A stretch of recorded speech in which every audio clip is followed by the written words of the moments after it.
नमस्कार। मुझे पूर्ण विश्वास है कि आप बिल्कुल सकुशल होंगे। चलिए आज बात करते हैं कि पीईएन नंबर क्या है। देखिए, हर सरकारी स्कूल और निजी स्कूल में ये पीईएन नंबर मिला है, जिसका फुल फॉर्म है परमानेंट एजुकेशन नंबर। जिस प्रकार से आधार नंबर और पैन नंबर आपका एक होता है, इसी प्रकार से बच्चों को एक पीईएन नंबर जारी किया जाता है। आज के समय में इससे कुछ अभी बहुत सारे गार्जियंस जो है, पेरेंट्स जो है, अननोन हैं। ये पुरानी कहानी ही पता है कि बस टीसी लाओ और नाम लिखवाओ हो जाएगा, या पीएन नंबर हम नहीं लेकर आएंगे तो भी हो जाएगा। बट ये प्रॉब्लम गांव घर में, शहरों में भी चल रही है बात ये, क्योंकि मैं एक विलेज से बिलोंग करता हूं और वहां पर दिखाता हूं कि लोग टीसी लेके आते हैं, बट किसी विद्यालय में कहीं पर जाकर नाम लिखवा लेते हैं और अपने स्वार्थ में निजी स्कूल नाम भी लिख लेते हैं। लेकिन जब दोबारा उनको वहाँ मन नहीं लगता और फिर वापस आते हैं मूल विद्यालय में, तो उनको एडमिशन ऐसे ऑन द टीसी कर दी जाती है, बट पीएन नंबर वहाँ जारी नहीं होता। उस लेकर के प्रॉब्लम होती है, आपको पोर्टल अपलोड करने में प्रॉब्लम होगी। देखिए, परमानेंट एजुकेशन नंबर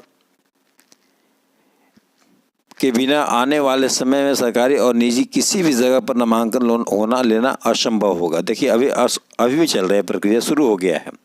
यानी कि अगर पीईएन नंबर आपको जारी नहीं किया गया, या किसी विद्यालय से आप आए हैं टीसी लेकर के और पीईएन नंबर नहीं लाए हैं, तो आपका जो नामांकन है वो असंभव हो जाएगा। इसके बिना किसी बच्चे को कहीं पर भी नामांकन नहीं मिलेगा। तो ये कहीं पर भी ऐसा नहीं है कि लोकल एरियाज़, इंडिया में कहीं पर भी आपको, क्योंकि ये नंबर जो जारी होगा ना, ये ओनली वन नंबर होगा।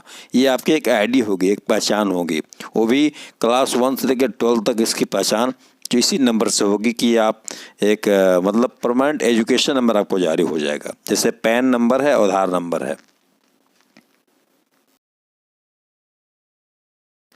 इतना ही नहीं, याद रखिएगा, जिला शिक्षा विभाग से मिली जानकारी के अनुसार ये अनुमान लगाया जा रहा है कि यूडाइस जो आपका होगा, जो एक शिक्षक होने के नाते आप समझ सकते हैं, अगर शिक्षक होकर वीडियो देख रहे हैं या गार्जियन होकर देख रहे हैं या सुन रहे हैं, तो इसको पूरा वॉच कीजिए। ये बहुत ही इम्पॉर्टेंट है आप सभी के लिए। पीईएन नंबर क्या है?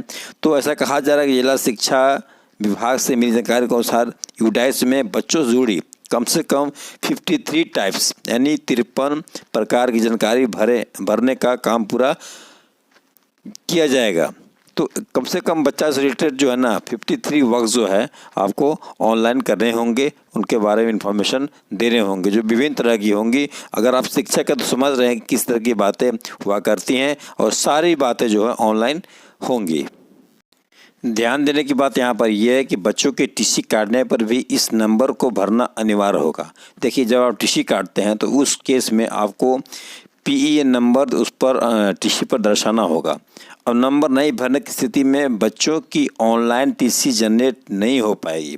इसके साथ ही डिजी लॉकर सहित अन्य जगह पर भी इससे लिंक किया जाएगा। देखिए, अब टीसी तो आप ऑफलाइन काट दीजिएगा, बट जिस विद्यालय में जाएंगे उस विद्यालय में इनको ऑनलाइन टीसी जनरेट नहीं हो पाएगी, और आने वाला भविष्य में ये किसी विद्यालय में जा नहीं पाएंगे। इवन ये आपके विद्यालय में ट्रांसपोर्ट तो हो जाएंगे, ये टीसी ऑफलाइन लेकर आ जाएंगे, लेकिन जब इनको आप डिजी लॉकर की तरह यूज़ कीजिएगा तो ये संभव होगा ही नहीं। इससे फ़ायदा सरकार का भी होगा कि फर्जीवाड़ा से बचेगी। विद्यालय छोड़ने के बाद बच्चों को ट्रैकिंग भी नहीं कर पा रही थी कि बच्चा गया कहाँ। अब देखिएगा, आप देखने को मिलेगा कि एक ही बच्चे का नामांकन जो है कई विद्यालय में है, इस विद्यालय में भी है, उस विद्यालय में भी है ना। आज सरकार की विभिन्न योजनाएं चल रही हैं, उसका लाभ लेने के लिए भी अपनी सुविधा के अनुसार पेरेंट्स ये नाम लिखवा दे रहे हैं और उनको सपोर्ट भी मिल जा रहा है। लेकिन जब ये जो पीईएन नंबर जारी हो गया, इसके बाद ये संभव नहीं है। आगे बता दूँ कि ये जो नंबर होगा वो 9 अंकों का अद्वितीय पहचान नंबर होगा। ये नंबर छात्रों को दी जाएगी, ये चाहती है ताकि उनकी शैक्षणिक जानकारी तक क्लिक करके उपलब्ध हो सके। पेन नंबर जुड़े कुछ फ़ायदे हैं, जैसे मान लीजिए यह नंबर 12वीं कक्षा तक मान्य होगा। दूसरा है, यह नंबर देश के किसी भी राज्य में स्कूल जाकर के नामांकन लेने में मदद करता है। पेन नंबर से किसी भी बच्चे को शैक्षणिक गतिविधि का पता लगाया जा सकता है। पेन नंबर से फर्जी डिग्री इस्तेमाल करके नौकरी पाने वाले पर पता लगाया जा सकता है। पेन नंबर शिक्षा क्षेत्र से जुड़े लोगों को जुड़ाव को प्रमाणित करता है। पेन नंबर संघीय प्रणालियों में डिजिटल परिसंपत्तियों को एकत्रित करने में मदद करता है। वैसे बहुत सारे फ़ायदाएँ हैं। अगर आपको लग रहा है कि वर्तमान में नुकसान है कुछ लोगों को, तो ये बहुत ही फ़ायदा है। अंत में आपको बता दूं कि प्रदेश के शिक्षण संस्थानों के शिक्षा व्यवस्था को सही बनाने के लिए केंद्रीय मानव संसाधन मंत्रालय ने स्कूल के नए निर्देश जारी किए हैं, जिसमें कि पीएन नंबर की बात हम कर रहे हैं।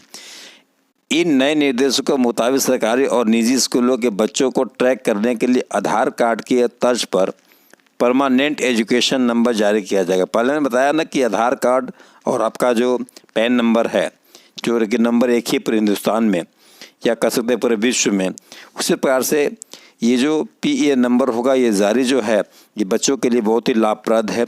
इससे फर्जीवाड़ा डुप्लीकेशन से आदमी बचेगा, सरकार का ये सोच है।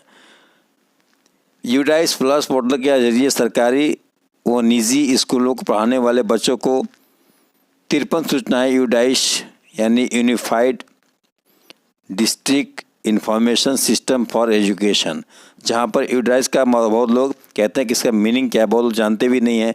ये जान लीजिए आप कि इसका शॉर्ट फॉर्म यूडाइस है, लेकिन फुल फॉर्म है unified district information system for education में भरने का काम जारी है।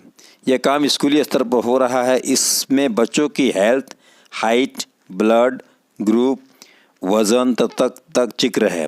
ये सूचनाएं भरने के बाद हर बच्चे को एक विशेष नंबर आवंटित किया जाएगा। इसको पीएन नंबर बोलते हैं, यानी परमानेंट एजुकेशन नंबर।